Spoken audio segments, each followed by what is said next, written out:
My name is Lena Carter, and I'm 33 years old. I thought I knew what betrayal felt like, until I found out that the man I had been married to for 7 years was secretly planning a wedding. And not with me.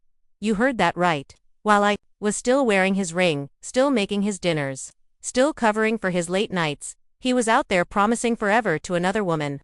And if you think I just sat back and swallowed that humiliation, you're wrong. I had a plan. A plan that would make sure neither of them ever forgot the day they tried to play me for a fool. But before I tell you exactly how I turned his big day into the ultimate disaster, I want to ask you something. From where are you listening to this story tonight? Drop it in the comments. I love knowing how far our revenge family has spread. And if you're new here, make sure to subscribe and join our growing community of people who know that karma isn't always patient. Sometimes, you have to give it a little push now. Let's get back to the story. It all started on a Tuesday evening. He came home late again, smelling faintly of cologne that wasn't his. With a half excuse on his lips about work, running over. Normally, I'd press him, but this time, I stayed quiet.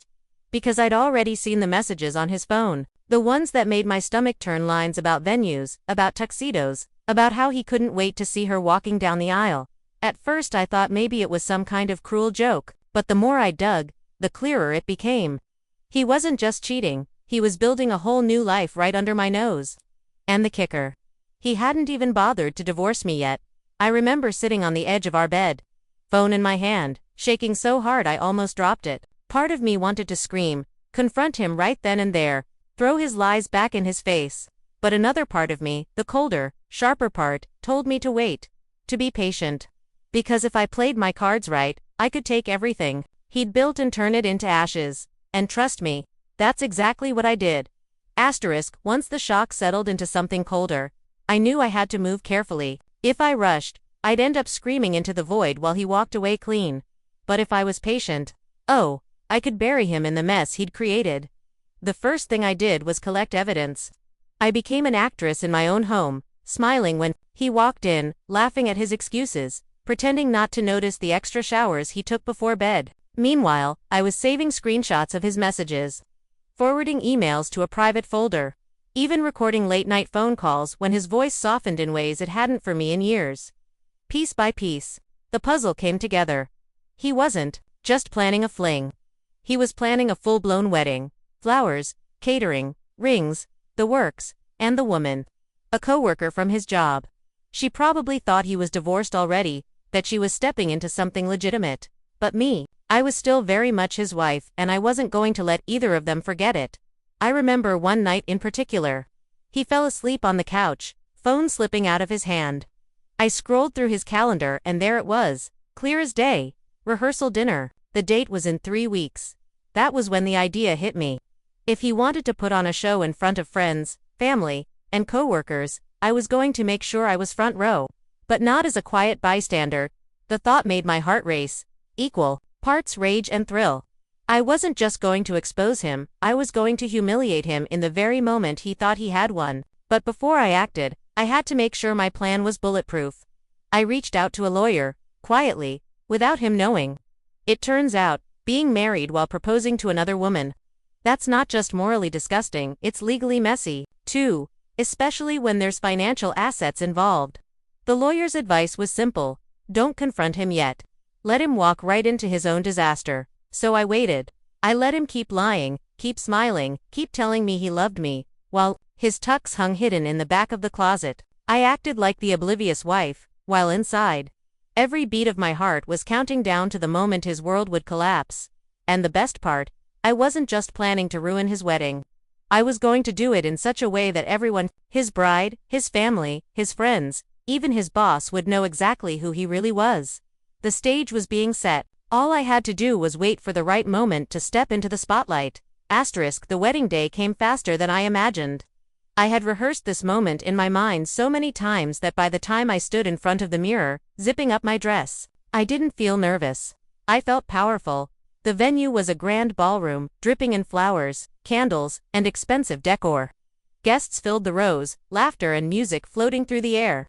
Everyone looked so blissfully unaware, except me. I knew this was about to become the most memorable day of his life, and not in the way he planned.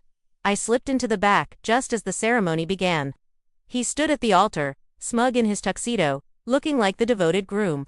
The bride walked down the aisle, glowing with excitement, her friends snapping photos and whispering about how perfect they looked together. My stomach twisted with sympathy for her.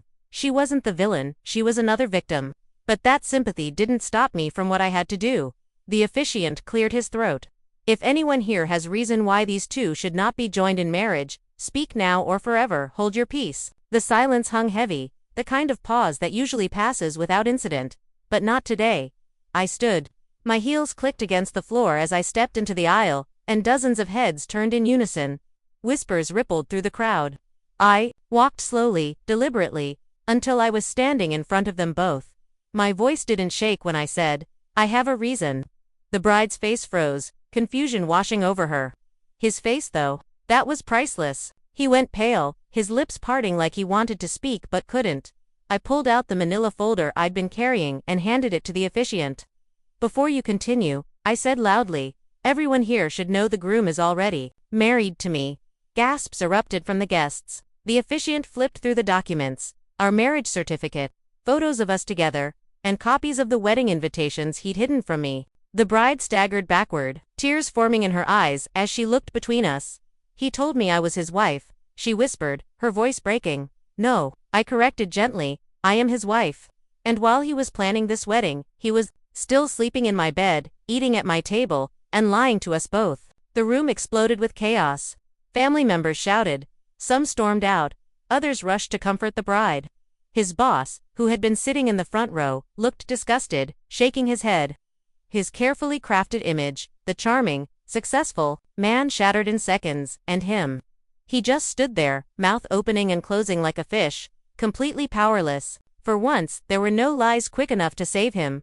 I turned on my heel and walked out, my head high, while his entire life collapsed behind me. Later, my lawyer confirmed what I already knew, with the evidence I had collected and the public humiliation he brought upon himself. The divorce settlement would leave me secure. And leave him with nothing but the wreckage of his own choices. That day wasn't just the end of my marriage, it was the beginning of my freedom. And the sweet sound of his downfall was better than any vows he could have ever spoken.